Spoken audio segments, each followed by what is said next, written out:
ఎందుకో ఏమిటో ఎంతమందిలో ఉన్నా నా యద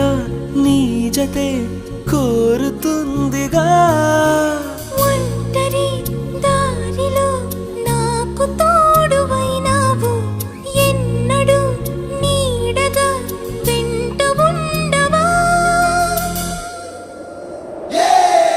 అరే కలలే నిజమైనాయి కనులే ఒకటై కలిపేస్తూ నీ చేయి అడుగే చిందయ్యి మన స్నేహాలు సావాసాలు కలకాలాలకు కథ కావాలి